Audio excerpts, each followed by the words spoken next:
We're here with Sam Bogner, who went X-1 on the first day of Nationals. So, take it away, Sam. Okay, I'm going to start this off by saying that this is going to sound really stupid, but I dropped only because it was so fucking boring.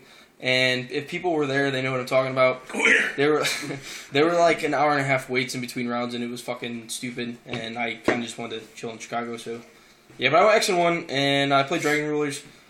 And you've all seen the deck before, but I just play a couple cards differently. So start off the 3 blaster, 3 of each of the big drags. Yep, seems pretty common to me. And then I run 2 the little babies because it's the most consistent. So, what I changed up, though, was instead of the Scarecrow main deck, because, like, no decks are OTKing right now, really, that you're going to face meta-wise.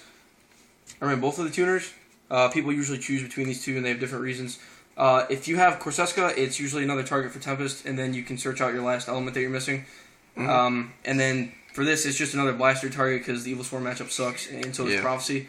So if you have the 2 extra in here instead of the Scarecrow, it's just it's one more chance each that you have to get to the double blaster to get around the Jogging Lock, or to get around Ophion and the Safe Zone Lock. So that was my reasoning behind it. You don't have to do that. Scarecrow is a really good card in the main deck, because it's Earth, and it works with Redox, but like I said, most decks aren't really going to OTK you right now. Like, Dragon Rulers don't OTK, Prophecy is not going to OTK you. You're going to get OTK'd by like those like lingering decks like Mermails and shit like that. But I mean, that's, you have the side for that, and you also have Max C's main, so the 3 Max C, it's pretty much stable right now, as well as the 3 Veiler. Right. You need this for the mirror match, for like, you're still going to play Mermails and those other lingering tier 1.5 decks. You can stop the Spellbook Magician, and that's actually really important, because a lot of times she starts the chain of, their whole Herb Derp combo. So if you can shut her down turn 1, before they get like the Jogging Lock set up, a lot of times you can just win or gain too much advantage for them turn 2 to do, for them to come back. So yeah, stopping them from going Magician into Secrets and then starting their whole stupid death loop. I won. There were like 2 games where I won right off the bat because I stopped the Magician and he just had nothing after that. I just made like 2 Draco Sacks, and if you can amount enough advantage like that, they really can't come back because they can only play 1 Fate a turn anyway. So if you can just shit on them early on. So, and then, of course, the Earth Maxi works with Redox, too, so... Yeah, it's pretty busted, too. Yeah, like, this deck utilizes hand traps better than almost any deck I've seen be able to in the last... Probably since they came out, honestly, just because of the way Maxi's and Earth with here. And also, the 3 Veiler... I like the 3 Veiler over running Breakthrough Skill just because I feel like Breakthrough Skill's a little too slow right now with Prophecy, because half the time, before you get it set up, they already have the Wisdom. Same with Ophion and Friends. Usually they already have the Pandemic. I'd rather just know that perhaps I could stop a play on the first turn with Veiler. Another thing, if you're going against Evil Swarm, they're going to go, like, if you go first and you go Draco Sec, they're going to go Bahamut to take it. And if you have the Veiler, you can stop it. If you have the Breakthrough, they can still Pandemic that, so they can still take it, and you don't want that to happen, because that's how they come back from your turn 1 Draco Sec. Right. And then for the spells, I put Dark Hole back in the main deck, because... Getting around the Jogging Kaiku Lock is super important, and even though they're going to Wisdom one of the 2, that's just it. They're only going to Wisdom one of the 2. It doesn't blanket the field like Pandemic does for Evil Swarms. So, whichever one they protect, you can get around it with Blaster. Yep. Storm, because it's still a good like staple. Even though every deck's not running back row, you kind of need it against Evil Swarms and Prophecy. Yeah, especially when you open up Heavy Storm against Evil Swarms, then just can combo off into anything you really want to. For sure. Book... Just because it gets around, like, some Dragon Ruler players' main deck or side deck Vanity's Fiend, and it can get around that. There's an off chance you can stop Ophion before he gets the Pandemic. Same with Jougin, like, there's that off chance you can turn it down. Or, like I said, if you blow up one of the other cards, you can at least force the other one down with that. So, it's not horrible, and it helps in the mirror match, too, sometimes if you can, like, flip their Draco Sack down or something before they get to do anything with it, or stop the big eye play. So, it's pretty good to have in general. And then those 3, obviously, because it's the stupid broken card in the deck. It's absolutely retarded, and he's banned, probably. Gold Sark, yeah. Gold Sark, a lot of people running it at 2, and I saw some people running it at 1. The thing is, with Gold Sark, you have to remember, you can grab anything. think people realize you can grab anything other than dragons anymore, because that's all I fucking see people do.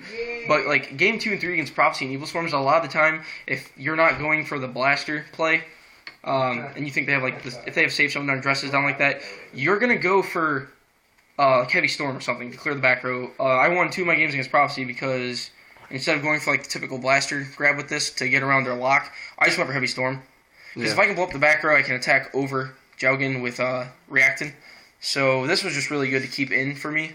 All my games because it let me get around the bullshit cards. Yeah, I think Gold Sark's pretty stupid. Being able to grab any card in your deck is just kind of, I mean, it's honestly like 2 turns and you have, I mean, you open 2 Gold Sark, you open Heavy Storm and Dark Hole. It's just like, oh, okay. Yeah. What do you do against that? So yeah, it's always nice too, just like in the game ones, just to grab the dragons and then grab another dragon off of the moved one. It's just stupid unless you set up for a lot of plays. Right.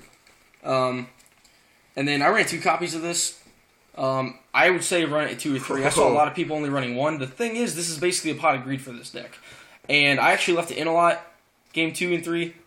Some people wouldn't consider that the optimal play, or the optimal side decking, but game 2 and 3, you're not going to be spamming nearly as hard as you were game 1 because they're citing in all these 1-card outs like Imperial Iron Wall, Mind Drain, Soul Drain, shit like that. If you can just dig through your hand, though, and get to your outs that you're going to be side decking in, which is, like I said, another reason I left these in, because these are just another way for me to grab my side deck outs, then you have a better chance of winning in game 2 and 3. yeah. And then the last card, this is one of my favorite cards in the entire deck.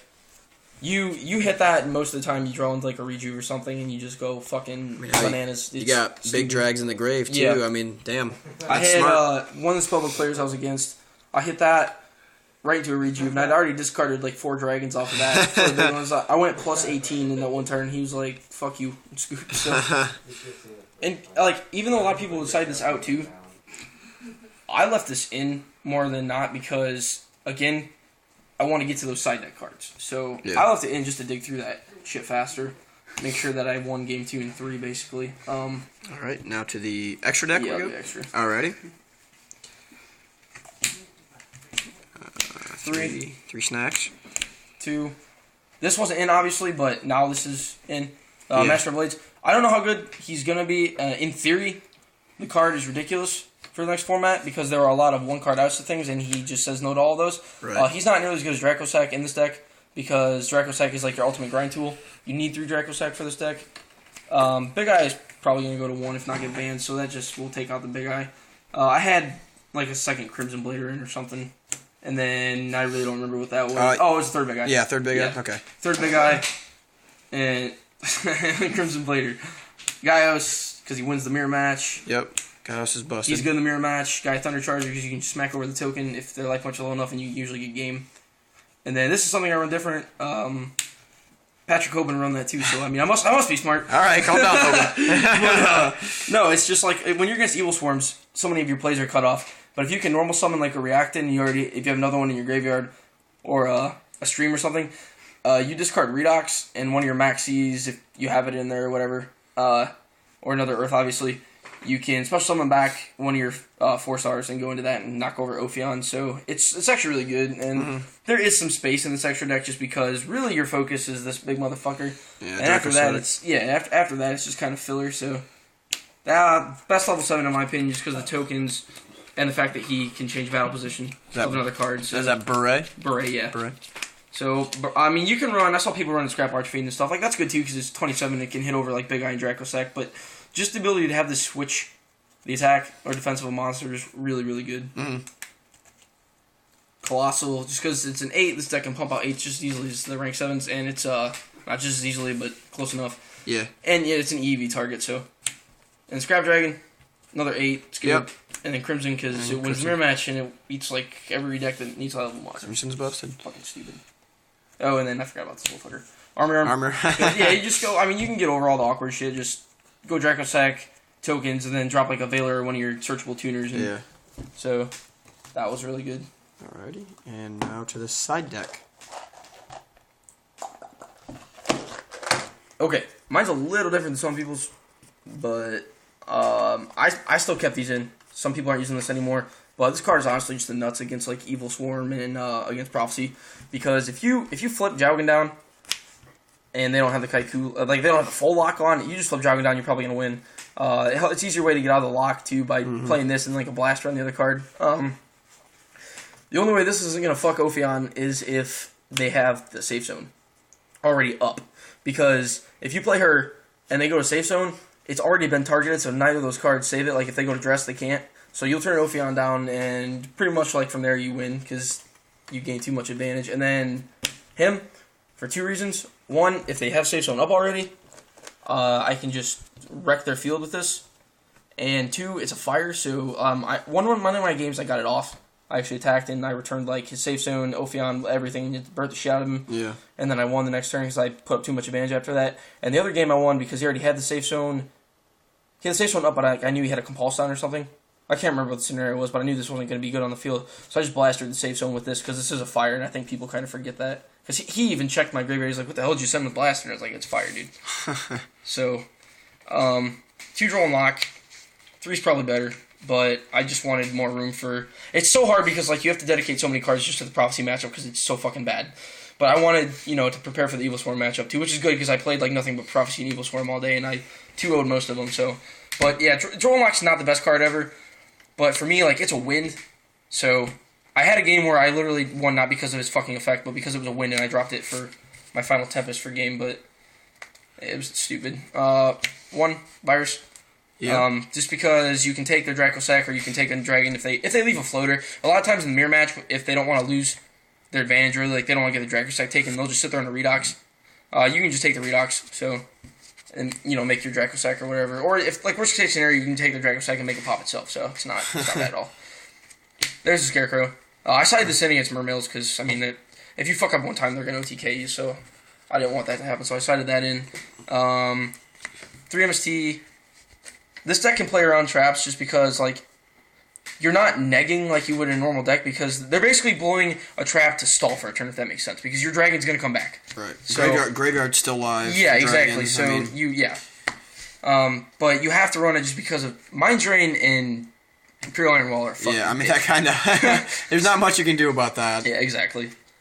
And then Virus, because what the fuck, I mean, you need it against Spellbooks. Yeah. I hate that you have to automatically put 3 of these in, but if you don't have it, you lose to Spellbook, so it's whatever. And then this is probably my favorite card in there. Absolutely wins the mirror match, and it wrecks a whole bunch of other decks. Vanity's Emptiness. That's you get that out with Dracossack. The tokens don't go to the graveyard, so it doesn't knock the card off the field. They're going to have to somehow, with a normal summon, get your Dracossack off the field. Huh. If they don't have the MST for that, so most of the time you just win right after that. So. Alrighty. Is that it? Yeah, that's about that. I mean... Anything else you'd like to say? I don't know, like, I want to keep playing the deck along with Mermails. I don't think the ban list is going to kill it, but I think it's going to have to change up to something. Like, a lot of the Prophecy decks in Japan have changed to, like, Blue Eyes Prophecy and weird shit. I think this deck's going to have to... Exemplar Prophecy, weird stuff. Yeah. I think this deck's going to have to modify a little bit because it's going to lose the Herb Dirt, but... Yeah, I mean, there's no more unnecessary plussing for Dragon Rulers. Hopefully. I mean... Konami. No. Yeah, I know. I don't know. It all depends on what they do to Sark, really. If Sark's still around, you can still do some ridiculous shit. I mean, yeah, it's gonna be a lot slower, but I mean, it'll still be able to do what it does. It's still gonna be dragons. So. Yeah, I think like another thing is too like the plant builds for this. Like you can mix plants and all these random tuners with this. In theory, you could just make this a deck that spams level 8 synchros, and it would work fine instead of just going for Dracossack every turn. I mean, so there's definitely options for the future. On top of that, there's so many random little cards that would actually mesh with this because they're elements that I don't think people have discovered yet. Yeah. So it all kind of depend on what people do, but it's still looking good. I think it'll still be like a really good deck next format. Definitely fun to play right now. So. All right, that is it. All right. Thank you, Sam Bogner.